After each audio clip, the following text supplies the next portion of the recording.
Sore semuanya. Terima kasih kepada Saudara Victor yang telah memperkenalkan diri saya tadi. Mengenai tongkat ya, saya tidak punya tongkat masalahnya ya. Jadi nanti bisa ditanyakan langsung kepada Harun di dalam Alkitab.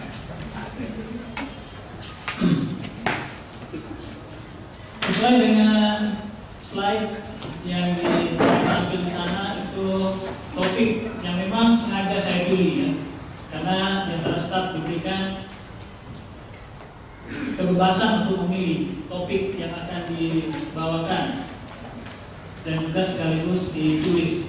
Jadi saya memilih topik guru dan lidahnya. Topik ini cukup menantang ya, karena ini adalah salah satu topik yang boleh dikatakan sulit.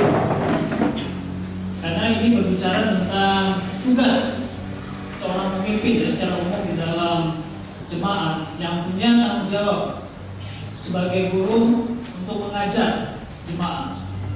Tapi perlu diingat bahwa guru punya tanggung jawab terhadap dirinya. Ya, di sini katakan lidahnya ya. Nah, lidah yang akan kita bicarakan di sini adalah bukan lidah buaya, ya, bukan lidah api, tapi lidahnya guru. Baik, kita bersama-sama turun dalam kitab Yakobus. Sebaiknya saya bacakan dan kita bisa melihat bersama-sama. Yakobus pasal 3 ayat 1 sampai 5. Saya bacakan dalam edisi pertama ya, terjemahan baru. Saudara-saudaraku, janganlah banyak orang di antara kamu mau menjadi guru. Sebab kita tahu bahwa sebagai guru kita akan dihakimi menurut ukuran yang lebih berat. Sebab kita semua bersalah dalam banyak hal. Barang siapa tidak bersalah dalam perkataan, ia adalah orang yang sempurna, yang dapat juga mengendalikan seluruh tubuhnya. Kita mengenakan bekam pada mulut kuda sehingga ia menuruti kehendak kita. Dengan jalan demikian, kita dapat juga mengendalikan seluruh tubuhnya. Dan lihat saja kapal-kapal, walaupun amat besar dan digerakkan oleh angin keras, namun dapat dikendalikan oleh kemudi yang amat kecil menurut kehendak dirumuni. Demikian juga lidah, walaupun suatu anggota kecil dari tubuh, namun dapat memegahkan perkara-perkara yang besar. Lihatlah, betapapun kecilnya api, ia dapat membakar hutan yang besar. Saudara-saudara, berdasarkan makalah yang saya tuliskan di situ, saya melihat ya bahwa ini berbicara tentang kondisi atau keadaan jemaat.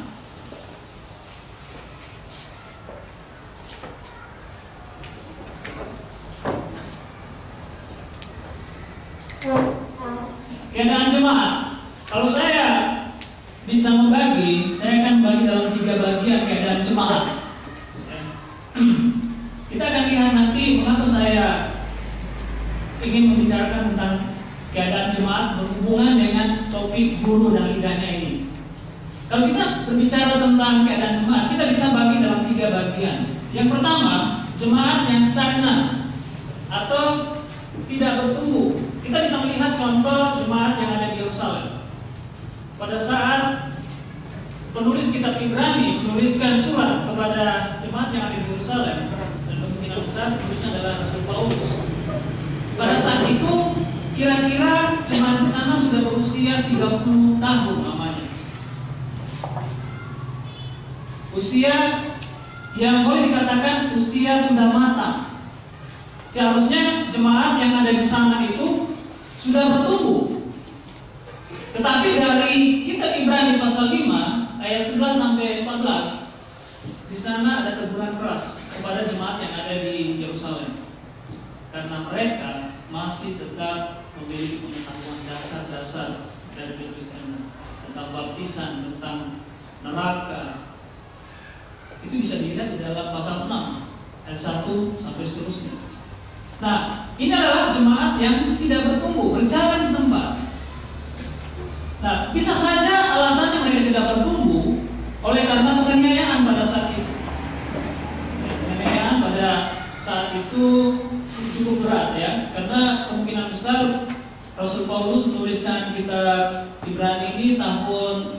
tahun 60-an pada zaman pemerintahan Kaisar Nero.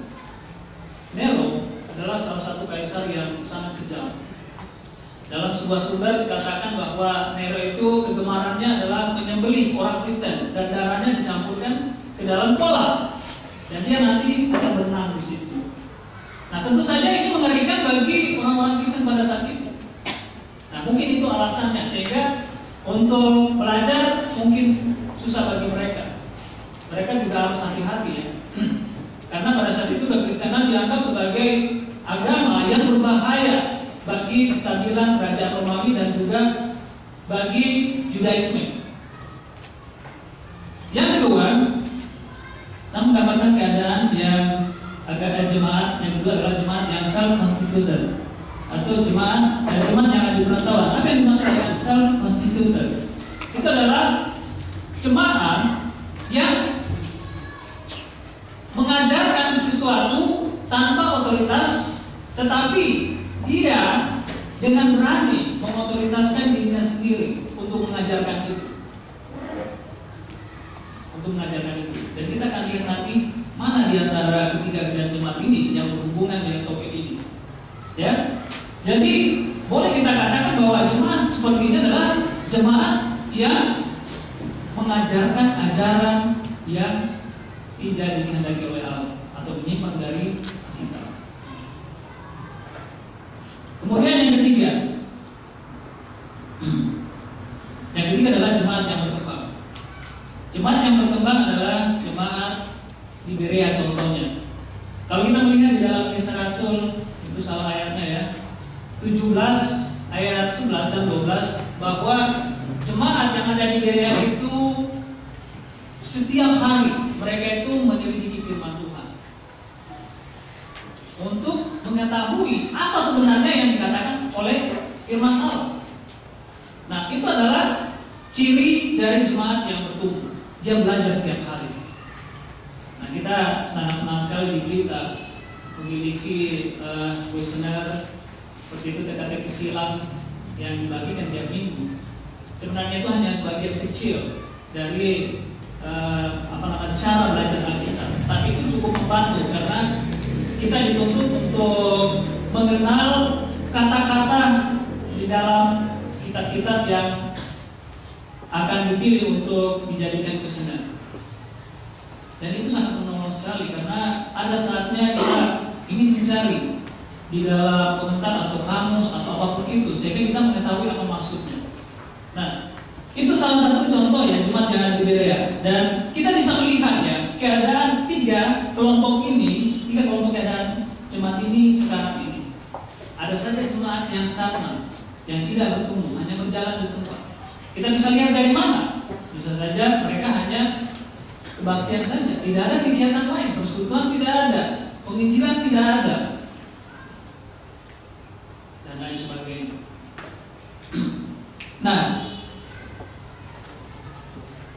sesuai dengan ayat ini, kita melihat bahwa ini berbicara tentang keadaan jemaat di sana. Jadi dari tiga kelompok ini yang kita lihat jemaat-jemaat yang sedang berada di perantauan pada saat itu adalah jemaat-jemaat yang berlatar belakang Yahudi. Dan mereka dikatakan jemaat yang self-constituted atau jemaat yang mengotoritaskan dirinya untuk mengajarkan sesuatu yang tidak sejalan dengan firman Tuhan. Nah, kita akan melihat di sini, saudara, poinnya. Karena ini berhubungan dengan guru. Guru, berhati-hatilah dengan lidahmu. Nah, kita tahu bahwa perkembangan pengetahuan jemaat itu berada di tangan guru. Oleh sebab itu, guru punya tanggung jawab yang sangat berat untuk mengajar anggota jemaat sehingga bisa bertumbuh. Tapi kita lihat saudara-saudara bahwa tidak asal mengajar saja, sebab Tuhan juga menuntut supaya guru itu bisa mengajarkan ajaran yang benar.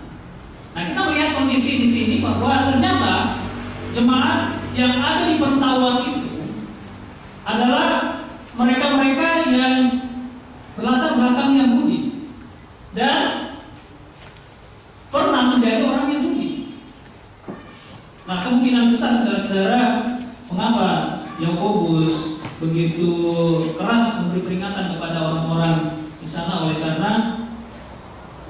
saat itu masih banyak orang-orang Yahudi yang sudah menjadi orang Kristen, tetapi keyahudiannya itu sangat sulit untuk ditinggalkan. Sehingga kebiasaan-kebiasaan di dalam keyahudiannya itu masih tetap dipelihara. Nah, kita bisa lihat nanti. Guru di dalam bahasa aslinya dikatakan didaskalos, yang berarti seorang yang mampu mengajar. Nah, itu kalau kita melihat definisi umum ya guru. Nah, tentu saja saudara-saudara bahwa Allah menginginkan supaya kita menjadi guru. Dari perintah agung yang diberikan oleh Yesus kepada murid-muridnya, di sana ada dikatakan di dalam ayat 20, ajarlah mereka. Ini berarti bahwa tugas dan tanggung jawab seorang guru untuk mengajar orang-orang yang baru ditambahkan ke dalam kerajaan Tuhan, supaya mereka bertumbuh di dalam iman, bertumbuh di dalam kekristenan. Tetapi saudara-saudara, bahwa ada saja orang-orang yang tidak setia dengan firman Tuhan, dengan segala motif yang tidak sesuai dengan firman Tuhan, sehingga mereka menyimpang, mereka menyalahgunakan firman Tuhan itu. Kalau kita lihat nanti di dalam kitab 1 Tesalonika, Rasul Paulus itu memberikan perbandingan antara dirinya sebagai guru Injil dengan pengajar-pengajar palsu. Nah, kita akan lihat di sini mengenai pengajar palsu. Nah, di dalam makalah saudara bisa lihat nanti di sini tentang itu. Di dalam Kisah Rasul pasal 20, Rasul Paulus khususnya ayat 30 sudah memperingatkan bahwa akan muncul guru-guru palsu di dalam gereja kepada penatua-penatua yang ada di Efesus. Rasul Paulus dengan ilham Roh Kudus memperingatkan penatua-penatua yang ada di Efesus bahwa akan muncul guru-guru palsu. Dari mana? Dari dalam, di antara kamu sendiri. Berarti dari dalam gereja. Dari dalam gereja.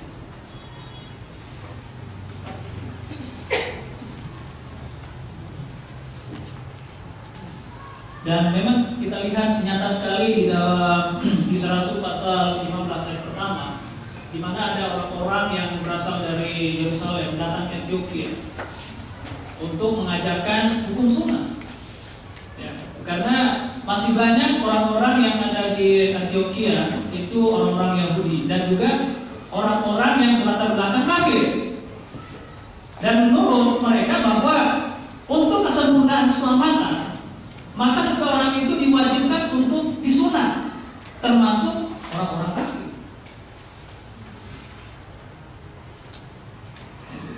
Nah, kita melihat bahwa hukum sunat memang itu sangat melekat dengan orang-orang Yahudi, saudara. Itu adalah sesuatu yang sakral sepertinya, jadi tidak bisa kalau tidak disunat. Tapi kita melihat nanti di dalam Galatia pasal 5 ayat 1 sampai 4, Rasul Paulus menegur jemaat yang ada di Galatia. Dia mengatakan jikalau engkau disunat itu tidak ada artinya. Bahkan kamu akan keluar dari kasih karunia Kristus. Itu tidak ada hubungannya dengan keselamatan dalam Kristus. Sunat itu hanya dituntut kepada orang-orang yang berada di bawah hukum Taurat, dan itu pada masa lampau sebelum kekristenan itu ada. Tapi setelah kekristenan, maka sunat itu hanya semacam kebiasaan saja, tradisi saja. Mau dilakukan boleh, kalau enggak apa-apa. Untuk alasan kesehatan, kebersihan, silakan saja. Tapi kalau itu berhubungan dengan kerohanian, itu tidak ada sama sekali. Tetapi orang-orang Yahudi masih banyak yang memegang itu, bahwa sunat itu sangat menentukan keselamatan seseorang. Nah, kelihatannya saudara-saudara bahwa di Yakobus pasal 3 ayat 1 sampai 5 ini, Rasul Paulus Yakobus sebenarnya menegur orang-orang yang latar belakang Yahudi yang berada di perantauan 12 suku ya. Dan sepertinya mereka ini khususnya pemimpin-pemimpin jemaat yang ada di perantauan ini, mereka sepertinya masih menekankan sejumlah kebiasaan-kebiasaan di dalam agama itu. Padahal mereka sudah keluar dari hukum itu, tidak mengikat lagi. Sebab kekristenan adalah agama yang berlaku sekarang ini. Oleh sebab itu buku-buku yang ada di kekristenan itulah yang harus dipenuhi. Nah, Yakobus mengatakan di sini bahwa jangan banyak di antara kamu yang menjadi guru. Nah, seolah-olah kalau kita baca sepintas ini bahwa Yakobus ini tidak menghendaki orang Kristen untuk menjadi guru, tidak seperti itu. Tapi apa yang diinginkan di sini bahwa Yakobus tidak ingin jemaat yang berada di perantauan itu mengajarkan sesuatu yang bertentangan dengan hukum iman. Jangan mengajarkan Yudaisme, sebab Yudaisme tidak lagi mengikat.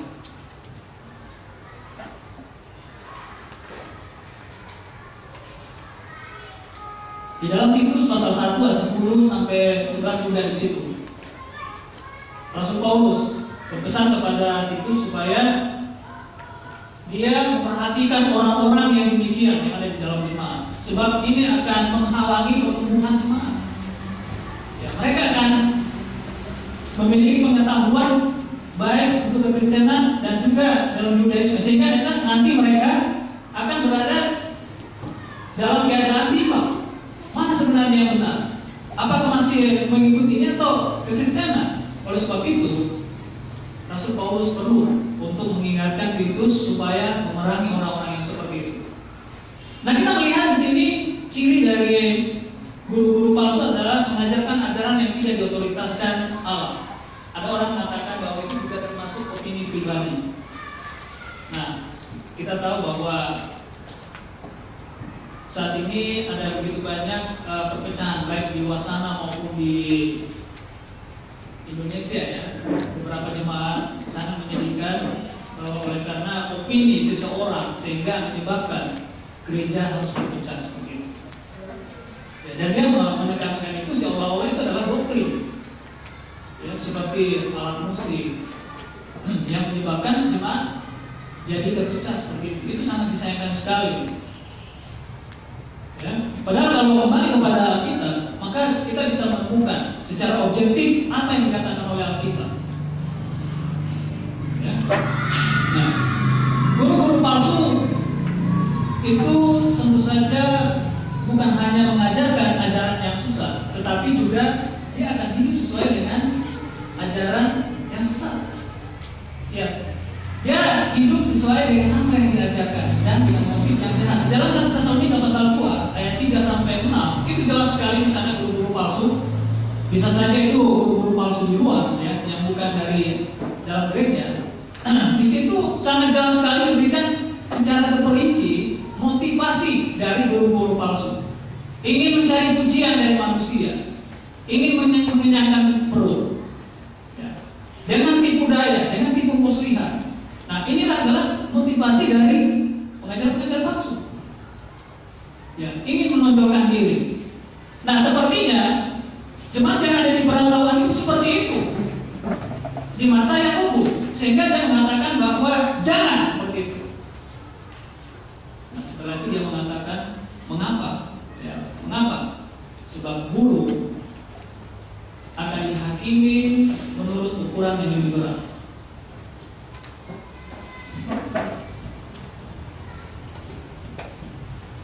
Nah, berbeda dengan guru Injil, saudara-saudara, bahwa guru Injil adalah mengajarkan firman Allah, bukan opini pribadi. Ya, bisa saja beropini, tapi kalau itu tidak bertentangan dengan firman Tuhan, itu bisa saja diterima. Tetapi kalau memaksakan opini itu sebagai suatu dogma atau doktrin, maka itu harus berhati-hati. Di dalam kitab Titus pasal 2 ayat 1, Titus diperintahkan oleh Tuhan melalui Rasul Paulus supaya memberitakan ajaran yang sehat. Apa itu ajaran yang sehat? Alkitab, hukum Kristus, Injil Kristus. Jadi sudah disebutkan tadi. Injil adalah berita tentang kematian, penguburan, dan kebangkitan Yesus yang sangat sangat menentukan keselamatan jiwa manusia. Itu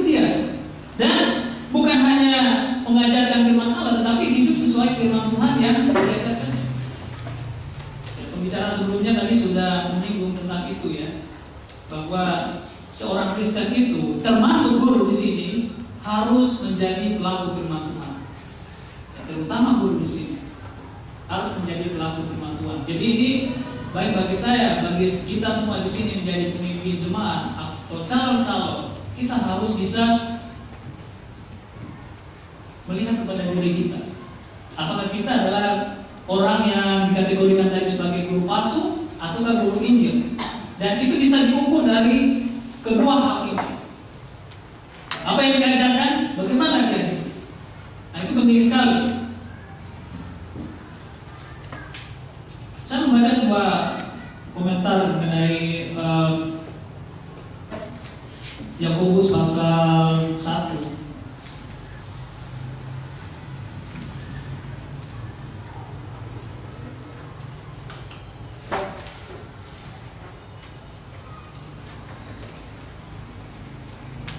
Ayat 23 ya, mengenai ada cermin di sana, di depan cermin sedikit ya. Dikatakan bahwa pada saat itu tidak seperti sekarang ini cermin ada di mana-mana. Kalau kita masuk di minimarket ya atau di mall-mall kan sudah dipasang semua cermin ya. Kita bisa lihat dengan jelas wajah kita. Ya. Jadi dikatakan pada saat itu cermin itu terbuat dari besi, perak. Kemudian nanti akan digosok sampai nanti bisa memantulkan gambar seperti itu. Jadi gambarnya itu tidak sempurna seperti sekarang ini kalau kita berada di depan cermin kan, untuk melihat wajah kita, penampilan kita sudah oke apa belum. Pada saat itu kadang agak miring muka ya kan, matanya besar satu karena itu tidak rata permukaannya seperti kaca sekarang ini, sehingga susah sekali bagi kita untuk melihat dengan jelas bahwa saya seperti ini cakep, karena itu tidak rata permukaannya.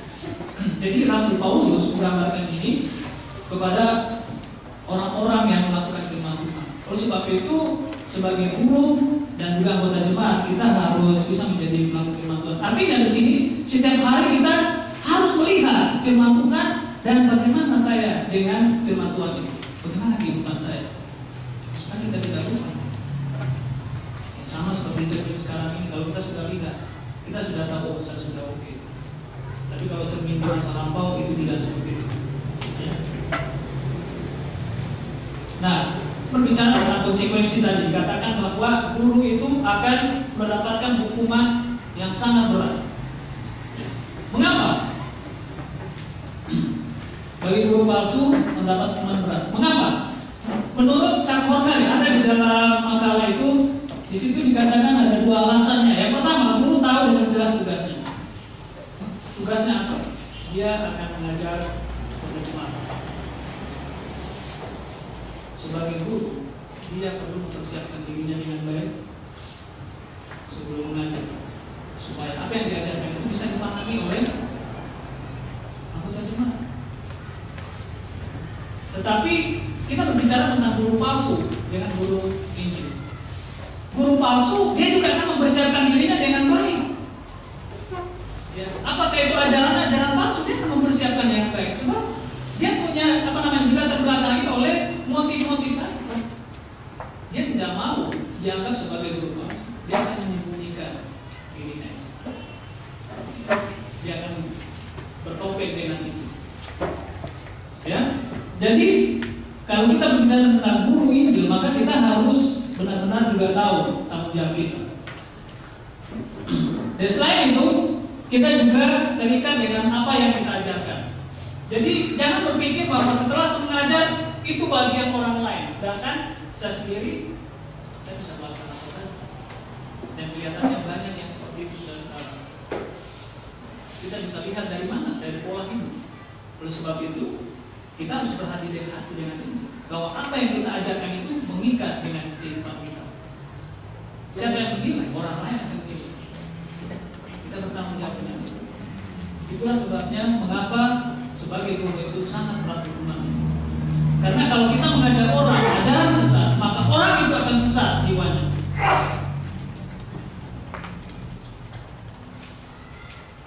Tapi bagi guru Injil, kita akan menerima upah besar. Kita bukan hanya menyelamatkan diri kita, tetapi menyelamatkan banyak orang oleh karena pengajaran yang kita sampaikan kepada mereka. Dan juga didukung dengan pola hidup kita sesuai dengan ajaran yang kita ajarkan. Orang akan bercermin dengan pola hidup kita sehingga mereka bisa meladani kita. Kita selalu mendengarkan banyak pengkhotbah mengutip Matius pasal 3 ya, 13-16 bahwa kita adalah terang dunia, garam dunia. Nah, ini harus kita pelihara dalam kehidupan kita, baik sebagai guru maupun sebagai siapapun kita. Karena itu adalah tuntutan bagi setiap orang Kristen. Nah, kita akan melihat di sini ada 3 ilustrasi yang diberikan oleh Yakobus tentang betapa kuatnya yang lidah. Lidah ini masih juga berhubungan dengan pengajaran maupun perkataan dari seorang guru. Di dalam ayat 3 sampai ayat 5. Gambaran pengaruh kuat lidah. Dia menggambarkan lidah itu seperti kekang kuda yang kecil tapi mampu mengendalikan kuda. Nah, saya mencari informasi dari dunia maya dan saya menemukan gambar-gambar seperti ini ya. Kekang itu seperti apa? Jadi ada 3 gambaran saya cari di sini. Nah, ternyata bahwa yang dimasukkan dalam kekang itu adalah besi ya, yang ada di ini dia. Karena di dalam kitab Mazmur juga disebutkan seperti ini, kekang, dan diterjemahkan kekang ya. Ini kemudian di sini. Oke. Jadi sangat penting sekali kekang ini untuk bisa mengarahkan kuda nanti. Memang akan dipasangkan tali kekang ya, supaya bisa mengarahkan kemana seperti itu. Tetapi harus ada besi ya, yang ditaruh di dalamnya, itu disebutkan kekang.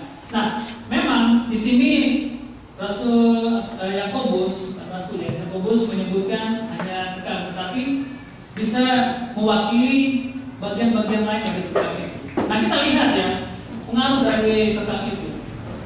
Dia kecil, bagian yang sangat kecil, hanya besi kecil tadi, dan kemudian ada tali kekangnya dan sejumlah tali lagi yang diikatkan di bagian-bagian kepala itu sangat penting sekali. Nah, coba bayangkan saudara kalau ini kuda yang ada kekangnya itu bisa diarahkan. Itu ada ilustrasinya. Kalau kuda tanpa kekang seperti ini dia bebas kan? Siapa yang berani naik kuda tanpa kekang seperti ini? Siapa yang berani?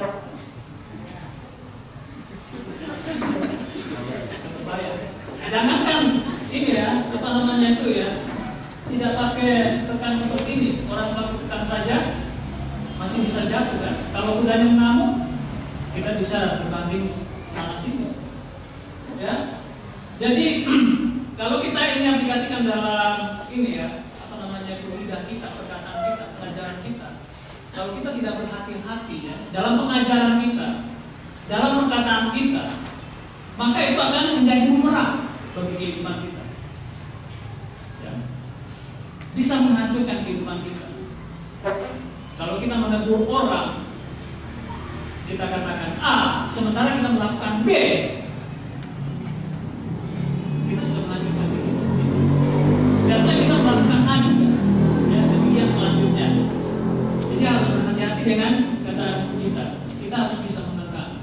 Saya melihat di apa namanya itu di pasal 1 ayat 26. Di situ secara benar juga membuat di dalam makalah ya tentang menekan lidah, bahwa memang susah untuk menekan lidah. Tetapi kita bukan karena kita sebagai guru, tetapi sebagai orang Kristen secara umum harus berusaha untuk menekan lidah. Jadi di sini adalah perkataan-perkataan kita harus ucapkan dengan hati-hati. Jangan sampai perkataan yang kita ucapkan itu merusak orang lain, merusak diri kita, dan merusak gereja Tuhan.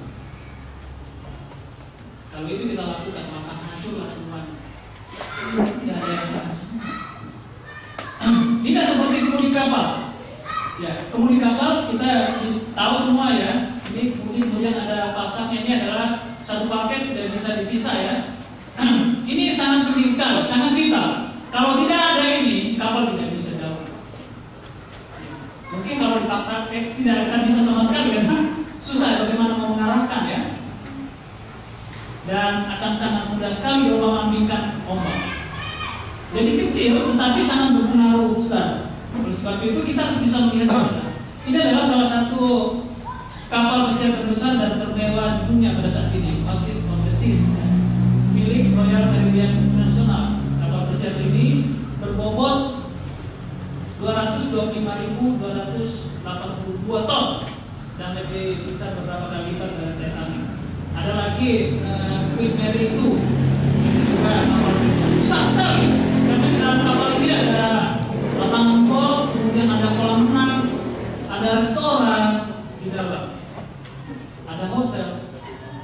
Itu hanya diarahkan oleh kemuliaan yang kecil. Nah, coba kita lihat saudara-saudara, lidah ini ya kecil sekali, bagian yang paling kecil. Tapi itu bisa menghancurkan apapun yang terbesar dalam kehidupan kita. Kalau kita sudah punya nama besar, sekali kita salah mengucapkan kata-kata, maka kehidupan kita akan hancur. Kita tahu seperti presiden, kemudian wakil presiden pernah mengucapkan sesuatu yang ini ya salah, dan itu menjadi bahan cemoohan dari warga, dari masyarakat kita. Dan itu bisa terjadi juga di dalam kehidupan sebagai umat Tuhan ya. Terus sebab itu kita harus berhati-hati dengan lidah. Melihat gambaran ini bahwa lidah itu sangat berbahaya kalau kita tidak bisa kontrol.